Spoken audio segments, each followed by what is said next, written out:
You're on the Heat Sirius XM. It's Mina SayWhat. You are in Mina's house. I've been wanting to talk to this guy because all last year, album of the year, R&B album of the year, the next best thing. But he's actually been working since he was 10 years old. Yeah, it's been a long journey. Leon Thomas is here, everybody. What's up? Ooh, Grammy winning. Get it right. He didn't just get here. But that's how it is. Don't you work up to it for years until people finally see who you are? Absolutely. You know, it took 21 years for overnight success, you know. But I really, I'm just genuinely thankful for all of the journeys. You know, I think it's a big deal to be here right now. Yeah, and you know, you look great, man. I love your style. I appreciate that. And man, I love your vibe. I love your music. I love how you're putting a lot of different elements together.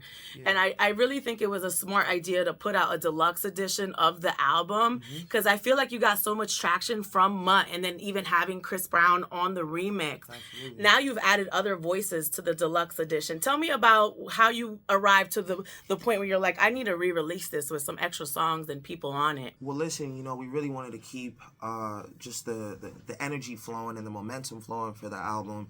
And, you know, adding Chris Brown was a great idea because of just, you know, how viral that guy is, man. He's such an amazing artist. I've been a fan of his for years. And it was just an amazing collaboration. I'm glad it all worked out. Who plugged that? Because Chris is not popping up on everybody's song. No, not at all. But, you know, he always shows love to me when we're outside. You know, we both live in L.A., so I see him around a lot, and you know, he told me he's been listening to my music for some time. So, you know, when we sent over the song to his team, I wasn't a stranger, and I'm glad it worked out. Wow. So you released Mutt, and then you released a remix to Mutt with Freddie Gibbs. Yeah. And then the other third remix came with Chris Brown. Yeah. Talk about why Freddie.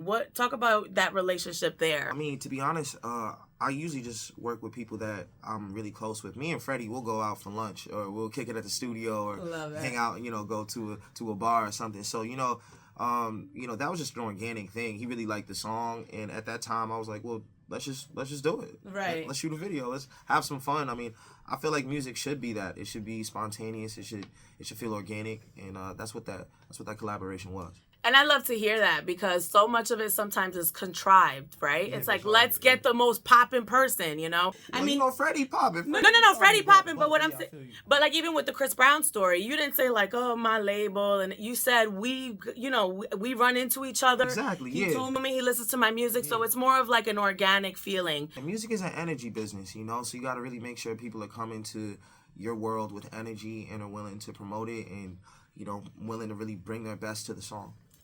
So the deluxe edition is called Heal, which is so interesting, right? Yeah. When you think about the original is Mutt, and then Heal, and then the dog, and when you tell a dog to heel, you're telling it to sit. It's a control factor. It's a control thing. Talk to me about how even just renaming it and adding that Heal, how it really, it really explains. Right. The emotions and concept. The whole concept of the album is just, you know, being in a relationship. And I feel like a lot of women, when they're dealing with high-powered men, sometimes their whole process is trying to get that man to heal, to just only focus on me, to do the things that'll help, you know, create a healthy relationship. And, you know, I feel like this is the soundtrack to all of the toxic podcasts out there, you know, like really finding a way to kind of add context to a lot of the thoughts on both ends, you know, even on a song like I Used To, having the female perspective and the male perspective was important to me.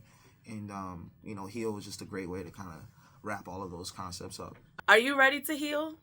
Yeah. I feel like I'm really in that space right now. It's just really tough for my schedule to get into a new monogamous relationship because I'm never home. But I do want that for myself. You know, I see marriage and all the good stuff, you know, down the road. The first song in the deluxe edition, I like how you played on the word heal, right? Because it's heal, you're commanding the dog, but then healing. Healing, exactly, yeah. And then having to heal in order to be in a relationship. Exactly. So I was like, yeah, Leo, yeah, bravo. All right, you get it. You unpacked that. That's good. I got it. Is the video coming with Chris Brown for Mutt? Nah, you know, we haven't shot a video for for that record. You know, it's really expensive to shoot these music videos, and I'm very smart about my budget. I feel like there's always a lot of different ways we can use to market this music, and I feel like records need to raise their hands. Obviously, Mutt's been doing really well, but we already have a music video for that song, so I want to make sure that, you know, we're saving our budget for things that are maybe coming up and buzzing for later on, so that we can continue the storyline. It's very smart. My follow-up question was going to be, are you going to be dancing? But I don't think you're a dancer right now. I mean, you know, growing up, I was on Broadway, so yeah, that's right. I know what to do.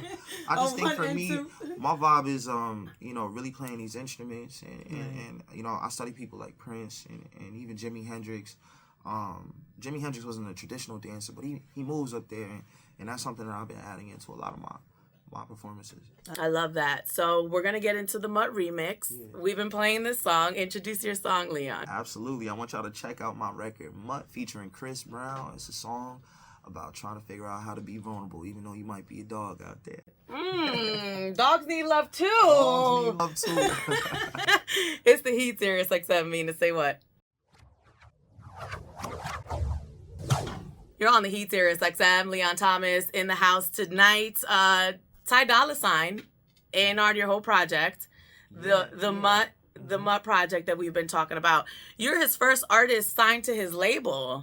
Talk to me about that process, because he's so talented. And Ty Dolla $ign is definitely my big bro. You know, he's an ear I can trust when I'm trying to figure out what to do with an album. And you know, signing to him was a really smart decision, more so because I had really good context on how to be a successful artist. You know, seeing how he balances both personal life and work life, and you know, really staying consistent with releases definitely inspires my work ethic. And I think the career that he's crafted very much can help your career, because he's not one-dimensional. He's dipped into the different genres and the different lanes. And when I hear your music, there's so much there. You can't put your music in a box. Yeah, I love that. You can't say this is that R&B or this is soul, or there's so many elements. There's rock elements in your music. It's just not fair to put it in a box. And I think Ty Dolla $ign and his catalog and what he's built is really like one of the best people to really help guide you as you navigate the business. Yeah. Are you really no bark, all bite? Because you said that in the song. I'm like, okay. Yeah, I don't do a lot of talking. I'm big on actions, you know. Okay, so you biting right away. What's your sign? I'm a Leo. A Leo. Oh, my daughter's a Leo. Yeah, I will bite, all right? Yeah, I will definitely bite. I wanted to talk about the cover art, because you have this dog on there. Is that a Doberman? What kind of dog is on there? Yeah, that's a Doberman on there.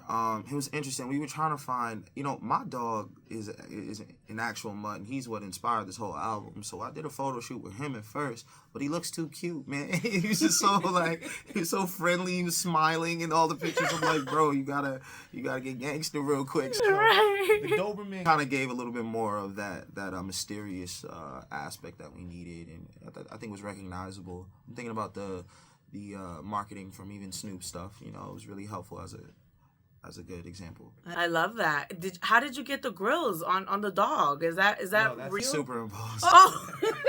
Superimposed. Please, like, you know, Peter, just know that was Photoshop. You know what I'm saying? Like, was Paul Wall involved? How did you get this grill made? Listen, it was just an idea I thought of, and it was a cool way to put the actual title "Heal" on the artwork without a corny font. Right. You know? It's wonderful. Thank you. You have some voices on here. Halle Bailey's voice on the song that you have with her. Yeah, Halle's amazing. Oh, just chills. Yeah. Marsha Ambrosius, a legend from Flowetry. Yeah. How did you pick those voices, those female voices, to counteract and, you know, go together with your voice? You know, a lot of it was organic. I knew you were gonna say that. It's so annoying that I'm like, it sounds like a broken record, but it's really not me just, you know, hitting up my A&R like, find me voices. You know, it's Halle was at the studio hanging out. We had no session plan. Heard the song, and was like, I want to do a verse on this, and I'm like, bet, get in the booth. Sat there for a couple hours. She knocked it out, and now the song's here. And even working with Marsha. Marsha's just not hanging out, so you gotta explain that. Nah, she's not just hanging out, but she just dropped the record with Dr. Dre. Like, Marsha's not just out here. No, my co-producer has been working with her on some new stuff too, You know, it's just like a lot about network more so than it is about anything else. Love that. So congratulations on your BET award for Best you. New Artist, which Thank we you. talked about. You're not a Best New Artist, but an award is an award, right? Yeah, I'll take it. Thank you. How did that feel? It was an amazing feeling. I was very surprised, to be honest with you. They kept rushing me to get to my seat, which I didn't really take into account at the time. I just figured they wanted a reaction for whoever won. But once the award was announced, it's funny, my mom, she went on a bathroom break on that commercial break right before that. So she was like, I didn't know where she was, so I'm like looking around trying to see if she's walking down the aisle or something, because I was going to take her up there with me. And then I was like, you know what, let me just get up there. And then she got down right on time. And it was really just an amazing moment. Looking out to that audience and seeing all those amazing faces, from Kendrick to Jamie Foxx to Stevie Wonder, was a beautiful moment for me. It's interesting that you had all these outlets saying that you have the album of the year, and then you yourself don't even think you're going to win an award. You can't. I don't know. It's like people have perspectives, but I try not to assume anything. You know, especially in this industry, you never know. Like, and everybody's working hard, and a lot of my friends were nominated as well, and I thought they did amazing work as well. So it wasn't just like a hands down thing for me. It was definitely a close call. Yeah. You also won a Grammy Award for writing SZA Snooze. Can we clap up for that? Producing. All right, get it right. Yeah, she wrote that for sure. And then you co-wrote and co-produced Gold Roses by Rick Ross and Drake, right? Yeah. Okay. So when it comes to awards, are they important to you? Are there any specific that you want to win? Yeah, Grammys are a really big deal. Right. Like that's a huge ding, deal. ding. I think I try not to think too much about awards. I do everything more so for the culture and for the art, and it's just beautiful when it resonates with people. And I feel like that's a good sign that hopefully we'll be in the conversation for some of those awards. I love it. All right, one of my favorite songs is Vibes Don't Lie, because I'm that person. Sometimes I feel a vibe, and I'm like, I don't have any explanation behind it, but I feel it, and I pay attention to it. You should pay attention to your gut, And then later on, okay, that's why I got the vibe off of you, right? But Big Sean is on it now with the Deluxe edition. Talk to me about that song and Sean, and his contribution to it. Listen, me and Sean are friends. We text a lot. He's a good stand-up guy. And I was working on his last album, so for this one, I was like, you know what? I think it would just be smart to have my boy doing some really cool introspective verses, and that song just made the most sense to me because I feel like he's one of those people that can read somebody before they even speak in the room, Yeah. Wow, that's a good assessment of him. It really is. Because he's not the loudest one in the room. He comes in and kind of assesses. You're right. Yeah. He's going to read the room. Yeah, absolutely. So this and Answer the Phone are my favorite songs on the album. Oh, thank you. I just want to say that. But let's get into Vibes Don't Lie. Go ahead, Listen, Thomas. this is my the record. Third. The third. This is my record, Vibes Don't Lie, featuring Big Sean right now. And check it out. Love it. You're on the Heat Sirius XM. More with Leon Thomas on the way. It's the Heat Sirius XM. You're in Mina's house. Leon Thomas III is here. That means you have some legacy that comes with you, right? Because you got the first and the second before you. Then you're like, okay, I'm the third. I'm Technically, I'm the fourth Leon in my family. My grandfather changed his last name to Thomas. But if he kept it Shepherd, I would have been Leon Shepherd the fourth, which is crazy. 4 generations. Right. Leon's just out here, doing their thing. If you have a child, is your child going to be the 4th or the 5th or whatever? I mean, are you going to keep it going? I don't know. I mean, I feel like whenever I have a pet, and they're a puppy or a kitten, I just look in their eyes and the name comes to me, and I'm real good at it. What's your dog's name that's super cute? My dog's name is Terry. Terry? He's a Terry, man. He's a Terry. If you meet him, you'll be like, no, he's a Terry. What's a Terry act like? He's just a human. Like, you know what I'm saying? Like, he didn't need like a T-bone or like I feel like he's he's very animated.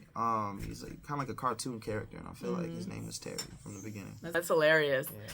So, Mutt, you just released the deluxe edition of the album. This is not your first album. This is your second album. Yeah. So why do you think that now you're getting all this recognition and people are, paying attention to your music? Well, I mean, I feel like marketing is a beautiful thing, and I learned over the years how to properly really approach marketing an album.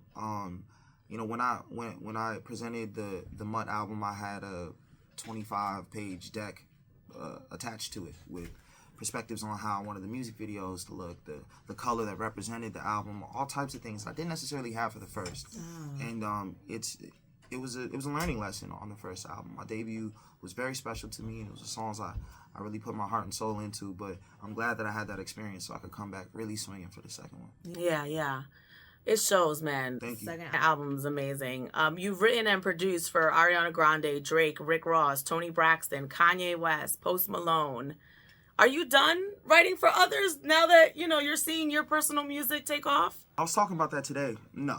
I mean, I feel like catalog is my favorite word. And I think like the more I do in the production and songwriting space, the more my great-grandchildren can eat. So I want to make sure that is as strong as it can be. And right now I have a sound that people want. So I'm going to do my best not to overwork myself, but to definitely make sure that I'm feeding the streets, not just for myself, but also for other artists, Have you ever gave away a song and you're like, I really don't want to give this song away? I can't say I didn't want to give the song away. I think at the time I was like, man, I really need a single for this project. But, I try not to limit myself. I come from an abundance mindset. If I made that song that day, I can make 4 better ones the next month. Or, it's like there's always more that can come from the lessons that I'm learning as a human being. Wow, you're so mature. I would have been like, that's my song. Listen, there's more.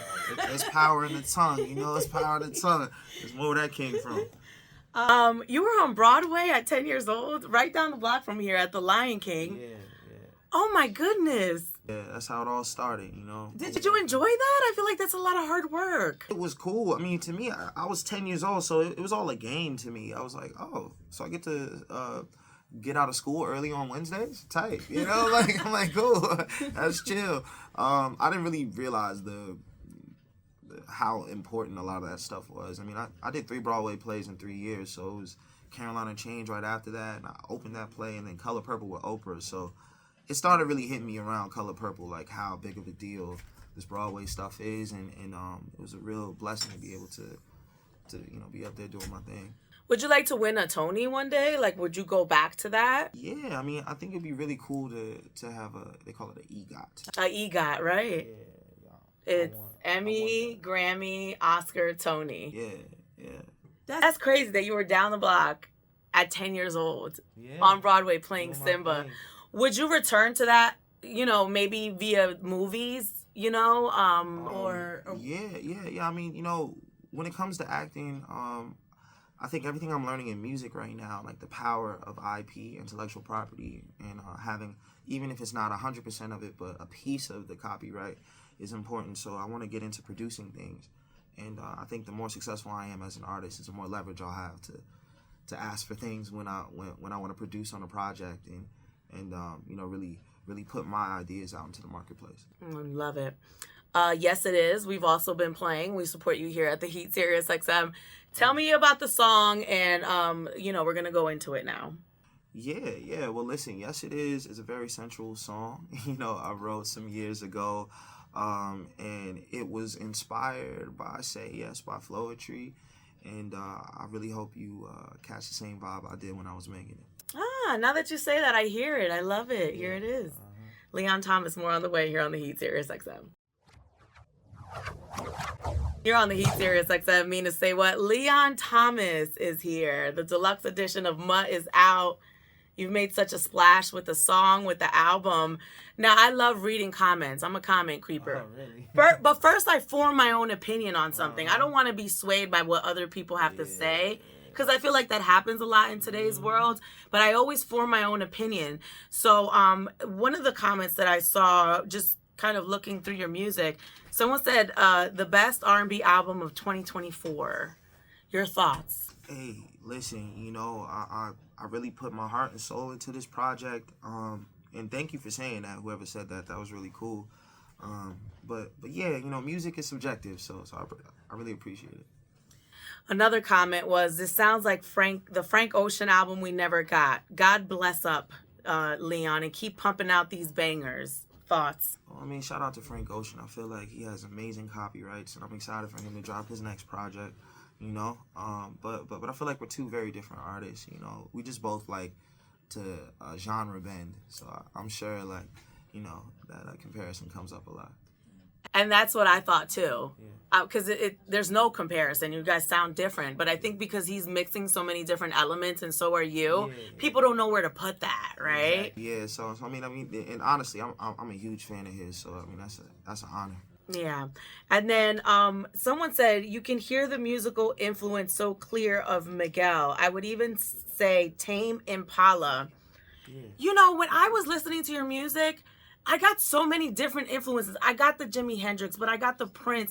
I even felt like I was listening to Queen at one point. Yeah. And the only reason I even know who Queen is because when I started here at SiriusXM at 21, I worked on the 80s channel. Oh, wow, yeah. So I'm hearing so many of those influences. I'm a big Queen fan. I can hear it. It gave me chills. You talk about who your influences are, because I want that to come out of your mouth. Yeah. I mean, you know, this album specifically, you know, I wanted to attack some funk themes. I had worked with George Clinton, so, you know, that bass line on Mutt was definitely inspired by Bootsy Collins. And then, like, you know, I was also really into a lot of psychedelic music, Black Sabbath, you know, a lot of their records, especially the early ones, inspired just the psychedelic nature of it and even the artwork.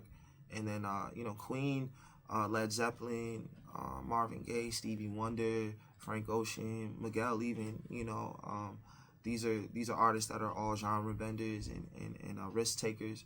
So I wanted to continue to take risks as myself as well.